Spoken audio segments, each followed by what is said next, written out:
This is my second time traveling to Cebu after 3 years.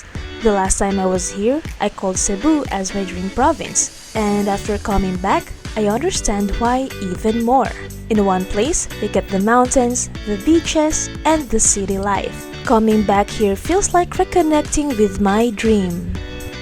Hi, I'm Meryl, and my mission is to explore the Philippines on a 15,000 peso budget. Come with me as I travel to Cebu!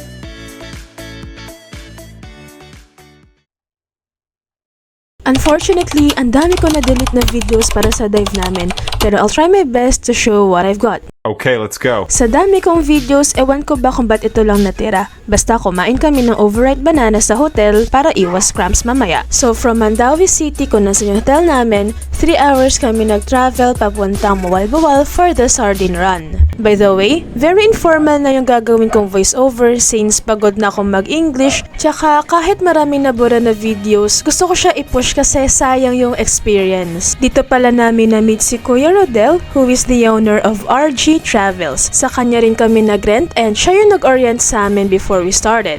Siyam lang kami magda-dive pero 4 yung guides and videographers namin. So parang kasalanan mo na talaga kung wala kang maging video. Ito yung mga sardinas. Sobrang dami. From the surface, hindi sila ganyan ka-visible. Pero pag nag-dive ka na, ang cute-cute nila tsaka ang dami talaga. If you're wondering if required ba na marunong mag-dive or magaling mag-dive para ma-enjoy ito, don't worry, hindi. Kasi nung unang punta namin dito, wala namang marunong sa amin. Tinutulak lang kami pa ilalim pero sobrang na-enjoy namin siya. What more if marunong ka talaga mag-dive? Pero hindi naman required na magaling kasi mababaw lang yung area na to. Dito, malalim siya kasi biglang steep yung sea floor or seabed. Pero malapit lang talaga siya sa mababaw na area and hindi siya nakakatakot. Tapos, idadirect lang kayo ng mga guide kung saan magandang spot, saan direction ka, and sasabihan ka nila na sundan mo yung kung saan yung maraming sardines.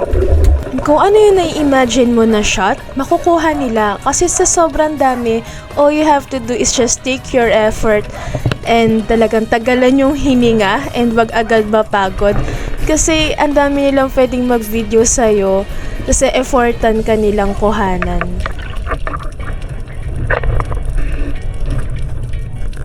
Ito yung isa sa mga ini-imagine kong shots, yung pabilog silang mag-fade sa harapan ko. And I'm glad kasi nakuhanan siya. O diba? Ang cute.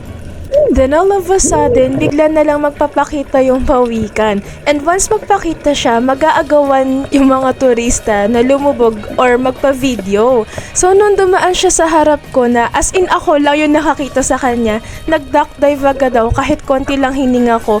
Hindi lang halata dyan pero pinipilit ko lang talaga. Halos mamatay-matay na ako kakapilit na kasama siyang lumangoy. Tapos ito yung palang bragging rights ko sa Cebu. Ayan no, in one shot, nagpakita yung dalawang pawikan tsaka sardinas. Diba? Like, masasabi mong kota ka na, yung pwede ka nang kunin ni Lord, pero syempre hindi mo na dapat. Pero sobrang saya na nakita mo sila sa isang scenery lang and nakuhanan pa ng video.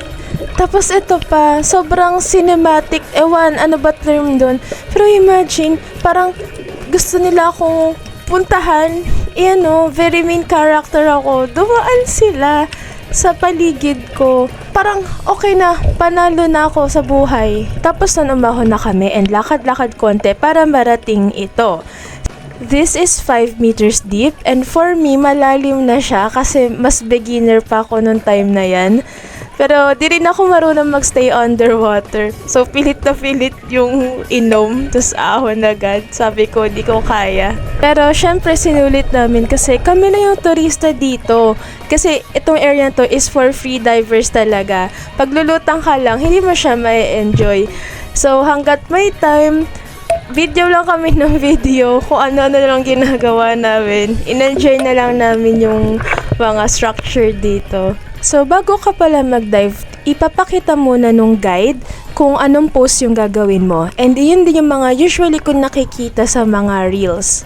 Dapat talaga nakaluhod ka sa harap ng mermaid, nakahawak ka sa may tail niya. Pero hindi ko nga kaya magstay underwater. Kaya explore na lang kung ano trip mo, gaya niyan, kung ano-ano na lang ginagawa namin. Wala rin namang bawal dito, so pwede mo rin siyang sampalin, yan. And dito naman, no malicious intent. Sorry, nahawakan ko yung boobs ng mermaid. Pero okay lang, meron din naman ako niyan. After hours of diving, nag-lunch kami and may free bananas din kami from Kuya Rodel. Ito lang yung natira kong video. Sayang naman. So dito pa lang, kitang-kita na yung laki ng initim namin, lalo nung katabi ko.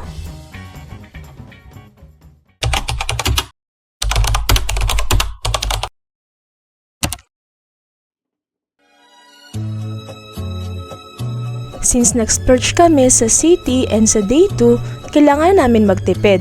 Ngayon namin inulam yung mga baon namin and since nag-swimming kami with the sardines, it's time na ulamin namin siya for breakfast. Sasend po sa akin mo. Okay? Landscape. O yung chan ko, tago mo ha. Just this one ha. Maliit chan mo dito. Okay, go. Yan, titipid tayo sa third day mga anak. Wala po tayong pera. Salamat ma. Yung kinain natin ngayon ay yung siniwiwi na natin kahapon. Okay, na-stop na yun. Ayun na may kape si Kuya O. Nakaka-pressure na. Mag-ambag ka na sa vlog ko. I have a separate video of our canyoneering experience. Sobrang sulit, sobrang adventurous, and it's a brand new experience for us. Feel free to watch it!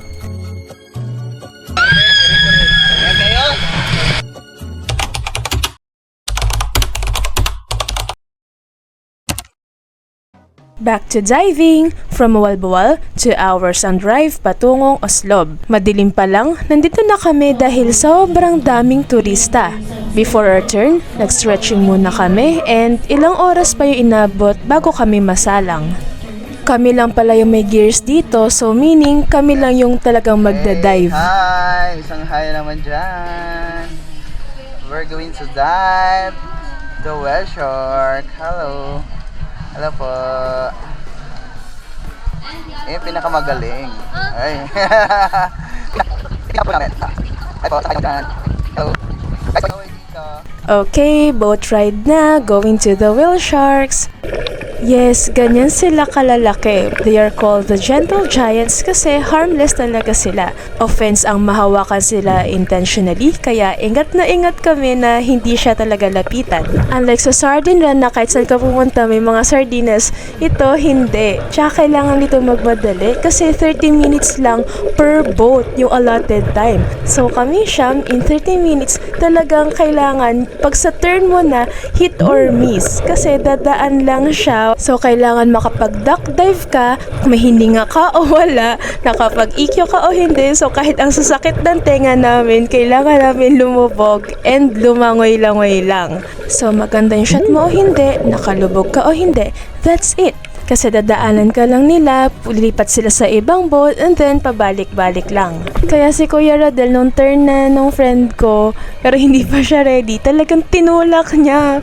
Ganyan siya ka-supportive. Kaya nung nakalubog na yung friend ko, pinilitan niya kahit yung totoo, parang mangingisay na siya. Pero sulit kasi ang ganda ng shot niya. Kahit nagmamadali kami and parang pilit lang yung dive namin, wala, na-appreciate namin siya. Ang laki-laki niya, para siya nakakatakot, lalo yung ngumanga siya sa harap ko. Pero we feel so blessed kasi imagine, nakaswim ka, kasama siya. Diba? Parang di ka pa naman papakuha kay Lord pero parang kota ka na. Tapos yung binayaran namin sa tours, parang ang liit niya compared sa lahat ng experiences namin and sa comfort na hatid nila sa amin. Kaya RG Travel and Tours, mag-book na kayo sa kanila.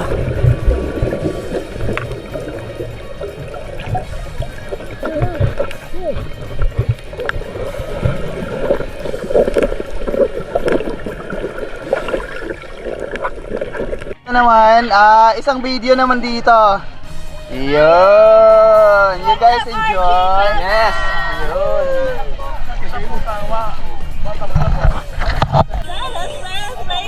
Say hi! Worship God! Hello! Hi kayo! Hello! Wala ko kita. Kita ka, kuya. We're done! Kamusta? Good, good. How was it? Sana may shots ako. How was it? Sakit! How was it? So good. RG Travels.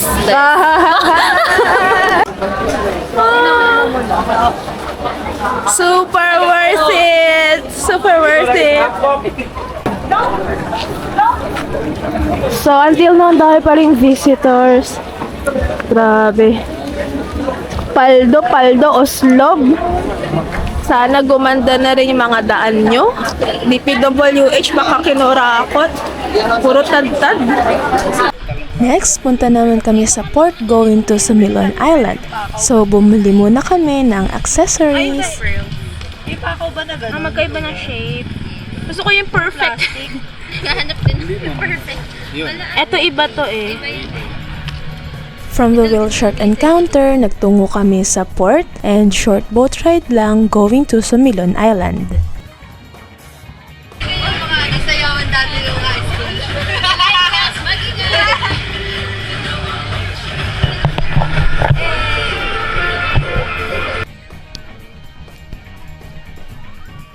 Nag-snorkeling kami kasi nung unang punta namin dito, sobrang namangha kami sa coral garden dito. But now, after the typhoon, malaking pinagbago niya and talagang nasira yung mga corals. Nagkapit-kapit lang kami and then hinila kami nung guide. And look, isa lang yung fins niya na suot, pero ang galing niya lumangoy. Kahit malaki yung pinagbago niya compared to 2022 experience ko dito, enjoy pa rin siya kasi ang colorful ng mga isda and happy ako kasi nagre-regenerate naman yung corals. Pa-like, share, and follow naman sa socials ko. Baka naman. Since di naman kami magaling mag-dive, what more if wala kaming gears? So, iyan, pilit na pilit, makalubog kami. So, parang nakalubog-lubog naman ako ng mga 3 inches. At nakatagal ng 3 seconds. Wala talaga kaming lessons ng no gear free diving. Kaya nakakapagod siya pero gusto naming makalubog kasi ang daming isda. So habang nagsiswim kami, pinapakain nung guide ng tinapa yung mga isda para lumapit sila.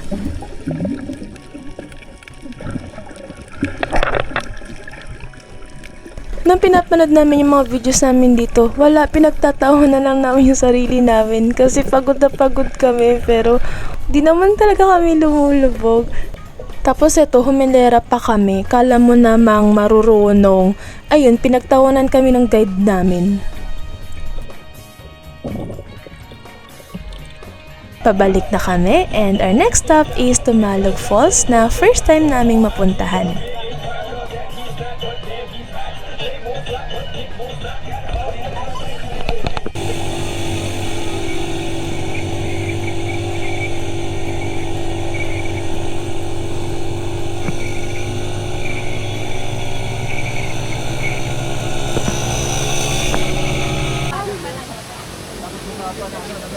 So guys, this is Tumalog Falls. Sobrang ganda. Uli na ako magsasalita. Panoorin nyo na lang yung mga reaction namin.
Ayun, nabura na po lahat ng videos ko after nun. Pero no cap guys, yung Tumalog Falls, sobrang ganda niya. Sobrang worth it. Yun nga lang, 30 minutes lang kami pwedeng magstay kasi kailangan bumalik ng city.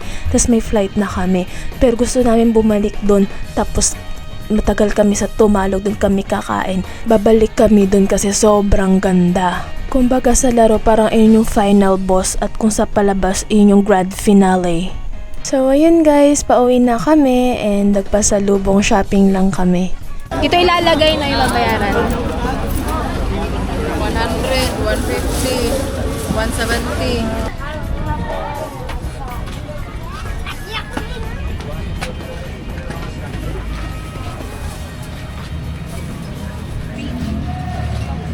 As usual, senti mode ulit tayo dito sa bintana kasi pauwi na tayo. Kahit ilang months na yung nakalipas nung inedit ko to, I still feel fulfilled and my heart is so full. Gusto kong bumalik dito and actually nakabook na kami sa November. Sa 4 days na trip ko dito, naka 15,000 lang ako. We're going home. Trabaho ulit. Sana na-enjoy nyo yung Cebu series ko and sana na-encourage ko kayong mag-visit din dito. Please like my video, subscribe, and follow my socials para naman makaangat-angat tayo sa laylayan.